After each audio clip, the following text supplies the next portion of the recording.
Buen día, soy Miguel Ángel López Carrasco y me voy a referir a un capítulo de mi libro Aprendizaje, Competencias y TIC.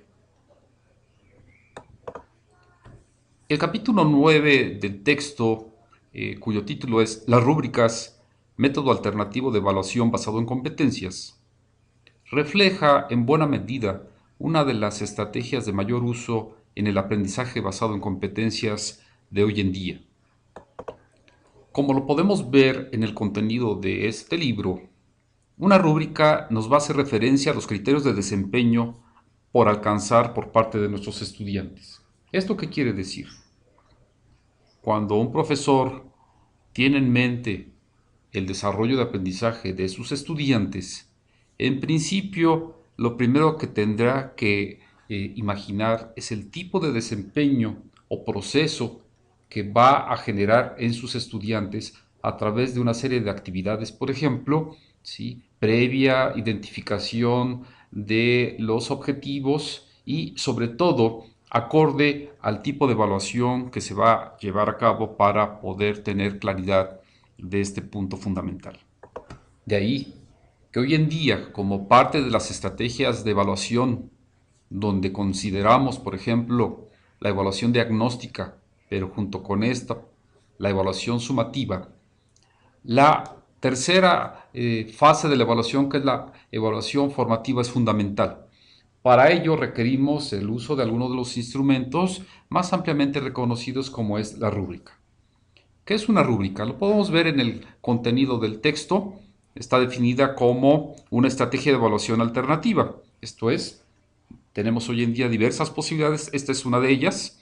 Esta rúbrica se va a generar a través de un listado mediante una matriz que nos va a contener un conjunto graduado de criterios específicos y fundamentales que nos va a llevar a identificar el nivel de desempeño alcanzado por el estudiante en una actividad o tema en particular.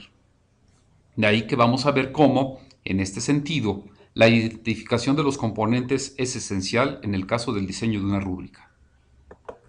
Por todo esto, consideramos que antes de diseñar una rúbrica tenemos que tener en mente una serie de características que nos van a llevar a identificar el nivel de desempeño de nuestros estudiantes. Precisamente esa es una de las funciones básicas del desarrollo de una rúbrica. De esta manera nosotros tendremos herramientas para identificar el nivel de pensamiento, por ejemplo, de nuestros estudiantes, que podría ir desde un nivel de pensamiento superficial hasta un nivel de pensamiento profundo. La rúbrica nos va a ayudar a identificarlo. Por otro lado, podríamos tener claridad del nivel de iniciación en un proceso determinado, la transición que va alcanzando nuestro estudiante hasta el desempeño autónomo que va logrando. Por otro lado, podemos pensar de esta forma en la que llevamos a nuestros alumnos a una forma de trabajo simple hasta una compleja. O identificar los pasos con los cuales el alumno va a tener que enfrentar la resolución de un problema, el análisis de un caso, la elaboración de un proyecto o un trabajo de investigación en particular. La rúbrica, por lo tanto, nos puede llevar incluso a identificar los niveles de comprensión siguiendo un poco la taxonomía solo de John Biggs, donde los niveles de desarrollo del pensamiento uniestructurales van a ir alcanzando una secuencia multiestructural, relacional, incluso abstracta ampliada. De ahí que estaríamos hablando de un proceso de aprendizaje de nuestros estudiantes que transitaría desde un nivel de novato hasta un nivel de experto o especialista en cuestión. Estamos hablando incluso de procesos de pensamiento en todos los niveles educativos. Pero si lo enfocamos, por ejemplo, al desarrollo del pensamiento de nuestros estudiantes, dependiendo del nivel, tendremos entonces que ubicar qué es lo que estamos esperando y el nivel de transición que van a ir alcanzando. Y para esto se ha diseñado una herramienta que es la rúbrica, con la cual el alumno podrá tener los elementos para identificar ese nivel de pensamiento que está desarrollando. La rúbrica, por lo tanto, está diseñada como una estrategia de evaluación en la cual el estudiante tiene una amplia participación. Esto es, desde un inicio el estudiante debería de tener en sus manos o el conocimiento del proceso a ser evaluado. De ahí que tendríamos que proporcionarle esta herramienta. La rúbrica no es necesariamente una herramienta de trabajo del profesor, es una herramienta de reconocimiento del proceso de aprendizaje que los alumnos van a llevar o van a seguir dependiendo de la actividad señalada por el docente a cargo. De ahí que, bueno, lo primero que tendríamos que revisar son los componentes fundamentales de una rúbrica. Podemos observar en este caso, si hacemos un análisis de los componentes, de los tres aspectos que están asociados al uso de una rúbrica. Me voy a referir al primero de ellos, que son las dimensiones o categorías. Estos son los aspectos que vamos a evaluar, ¿sí? Esto es muy importante porque entonces tenemos que pensar qué aspectos son los que a mí me competen y que por lo tanto yo desearía estar evaluando en mis estudiantes. En segundo lugar, vamos a ver cómo vamos de alguna manera a graduar estas dimensiones o categorías que yo estoy buscando en mis estudiantes. Podemos ir desde lo simple hasta lo complejo, como lo mencionaba yo. Acá tendremos que ser lo suficientemente flexibles y vamos a ver cómo las escalas incluso pueden ser de naturaleza eminentemente cuantitativa, pero también podrían ser de forma o de naturaleza cualitativa. Incluso el orden en el que lo pongamos es indistinto. Yo podría poner acá deficiente y acá podría yo poner excelente. Eso no es lo fundamental. Acá la intención es cuál es el objetivo con el cual estoy utilizando este instrumento. El tercer punto, que es el más importante, son los criterios o descriptores, ya que nos van a reflejar las evidencias que estamos deseando que nuestros alumnos alcancen en función, ¿sí?, de estos tres elementos que nos van a reflejar el proceso del aprendizaje alcanzado por nuestros propios alumnos. Vale la pena aclarar que tenemos dos tipos de rúbricas. Las rúbricas denominadas holistas o integrales o las rúbricas analíticas. Me voy a referir en este pequeño video en relación precisamente a las rúbricas de naturaleza analítica. En ese sentido, una rúbrica analítica contará con los componentes que había yo estado señalando hace un momento. Una serie de categorías, 1, 2, 3, 4, dependiendo de las que yo tenga, ¿sí? Una escala, ¿sí?, que puede ser cuantitativa y cualitativa, y un conjunto de criterios que nos van a reflejar la competencia deseada. Podemos incluso agregar un puntaje si así lo considero pertinente. Para la construcción de una rúbrica yo propongo 7 etapas. Ustedes en el texto, en el capítulo 9 de mi libro, van a encontrar un poquito más amplia esta explicación. Yo les recomiendo que revisen en cuanto les sea posible el contenido de este capítulo 9. Me voy refiriendo brevemente a cada una de ellas, simplemente voy mencionando en este momento cada una de ellas. Vamos a establecer el desempeño deseado, que es la primera. En segundo lugar, vamos a identificar las dimensiones o categorías. En tercer lugar, vamos a determinar el tipo de escala.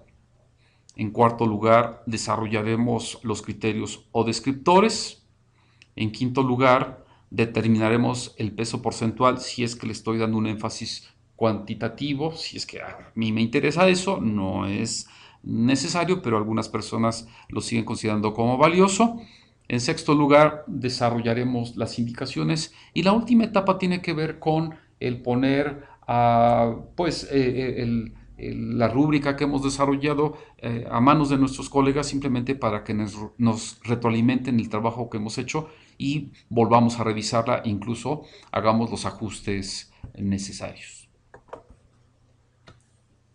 El primer paso, establecimiento de la naturaleza del desempeño deseado en términos de las competencias previamente establecidas.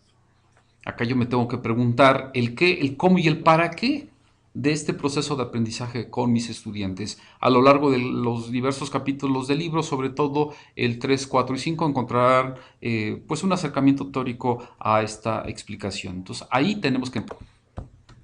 En segundo lugar, vamos a tener que identificar las dimensiones o categorías que nos van a determinar el proceso a evaluar o las metas a alcanzar.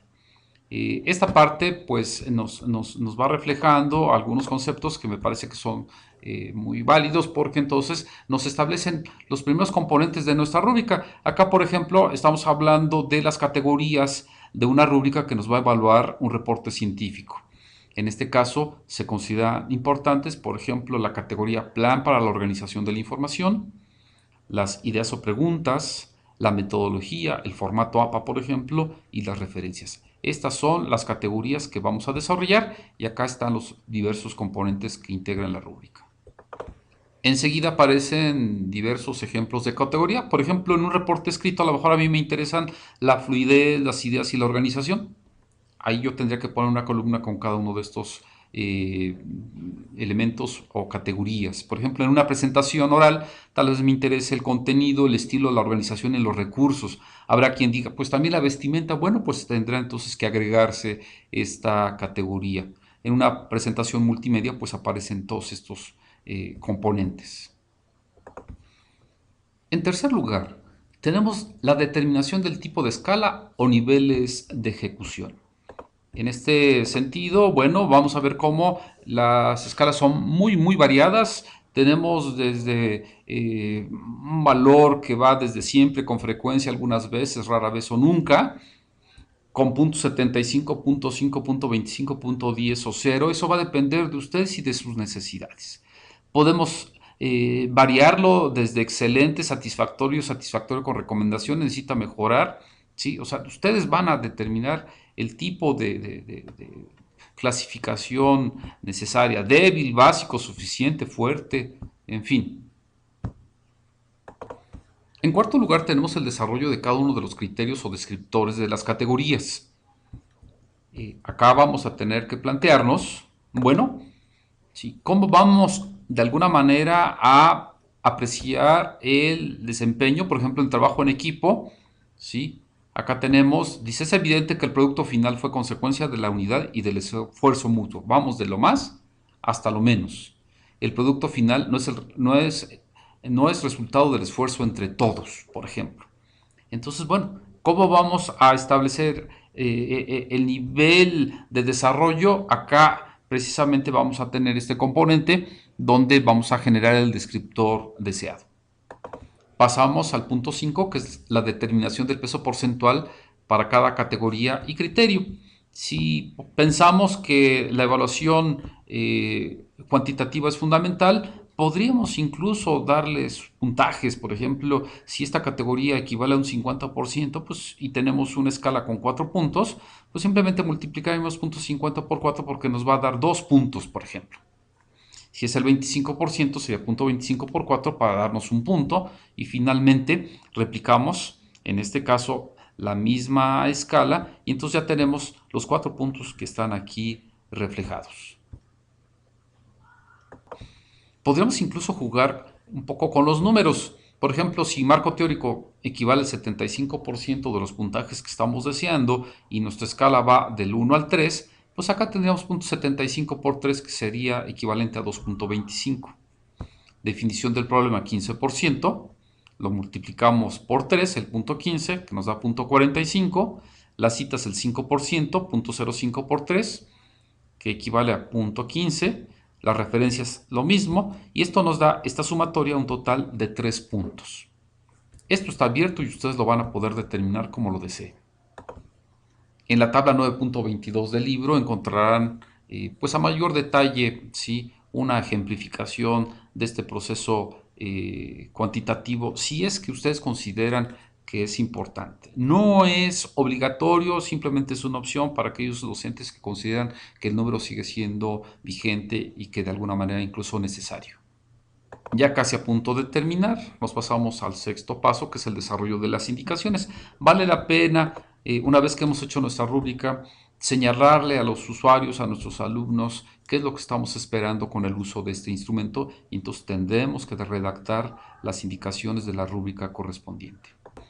Finalmente, como ya lo había yo mencionado, vale la pena, una vez que hayamos elaborado nuestra rúbrica, revisemos su contenido e identifiquemos algunos detalles para ser modificados. ¿Por qué no compartirlo con colegas o incluso ponerlo a prueba con algunos estudiantes para verificar su factibilidad? En fin, el objetivo de esta presentación fue abordar el capítulo 9 del desarrollo de rúbricas, que podrán encontrar en mi libro Aprendizaje, Competencias y TIC, de Editorial Pearson, del año de edición 2013. Un gusto estar en contacto con ustedes. Muchas gracias.